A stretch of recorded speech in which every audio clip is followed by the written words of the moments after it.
నమస్తే, welcome to our channel. Pranay హత్య కేసులో సంచలన తీర్పు, ఉరిశిక్ష. తెలుగు రాష్ట్రాల్లో సంచలనం సృష్టించిన ప్రణయ్ హత్య కేసులో కోర్టు సంచలన తీర్పు వెలువరించింది. సుదీర్ఘ విచారణ అనంతరం న్యాయస్థానం ఈరోజు తీర్పు చెప్పింది.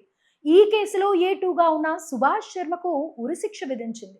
నిందితులందరికీ యావజ్జీవ కారాగార శిక్ష విధిస్తూ 302, 120 IPC 109, 1989 section IPC Indian arm act 1959 ప్రకారం శిక్ష విధించింది. శిక్ష తగ్గించాలని న్యాయమూర్తిని నేరస్తులు అభ్యర్థించారు. మిర్యాలగూడలో సంచలనం రేపిన ప్రణయ్ హత్య కేసులో న్యాయస్థానం తీర్పు చెప్పింది. ఈ కేసులో ఏటూగా ఉన్న సుభాష్ శర్మకు న్యాయస్థానం ఉరిశిక్ష విధిస్తూ తీర్పు వెలువరించింది. మిగిలిన నిందితులకు జీవిత ఖైదు ఖరారు చేసింది. 2018 సెప్టెంబర్ 14న మిర్యాలగూడలో ప్రణయ్ హత్య జరిగింది. ఈ కేసులో A1 గా ఉన్న అమృత తండ్రి మారుతీరావు గతంలో ఆత్మహత్య చేసుకొని చనిపోయారు. మిర్యాలగూడకు చెందిన మారుతీరావు కూతురు అమృత అదే ఊరికి చెందిన ప్రణయ్లు స్కూల్ ఏజ్ నుంచే ప్రేమించుకుని 2018లో పెళ్లి చేసుకున్నారు. తన కుమార్తె కులాంతర వివాహం చేసుకుందన్న కోపంతో తండ్రి మారుతీరావు సుపారీ గ్యాంగ్ తో 2018 సెప్టెంబర్ 14వ తేదీన ప్రణయ్ను హత్య చేయించాడు.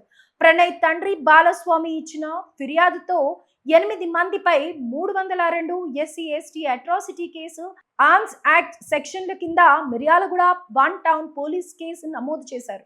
ఈ కేసును ప్రతిష్టాత్మకంగా తీసుకున్న పోలీసులు అన్ని కోణాల్లో విచారణ జరిపి 2019 జూన్ 12న 1600 పేజీల ఛార్జ్ షీట్ దాఖలు చేశారు. ప్రణయ్ హత్య కేసులో 8 మంది నిందితుల పాత్ర ఉందని నిర్ధారించారు. ఛార్జ్ షీట్ నివేదిక, పోస్ట్ మార్టం రిపోర్టు, సైంటిఫిక్ ఎవిడెన్స్లతో పాటు సాక్షులను న్యాయస్థానం విచారించి ఈ రోజు తీర్పు వెల్లడించింది. ప్రణయ్ హత్య కేసులో A1 మారుతీరావు, A2 బీహార్ కు చెందిన సుభాష్ శర్మ, A3 అస్గర్ అలీ, A4 అబ్దుల్లా బారీ, A5 MA Karim, A6 Shravan, A7 Shiva, A8 Nizam గా పేర్కొన్నారు. కాగా కేసులో నిందితుల పాత్రపై సాక్ష్యాధారాలను పరిగణించి శిక్ష ఖరారు చేస్తూ న్యాయస్థానం వెల్లడించింది. సుభాష్ శర్మ, A2, అస్గర్ అలీ, A3 విచారణ ఖైదీలుగా ఉన్నారు.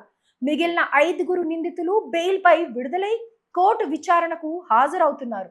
ఇప్పుడు ఈ కేసులో కోర్టు వెలువరించిన తీర్పు సంచలనంగా మారింది.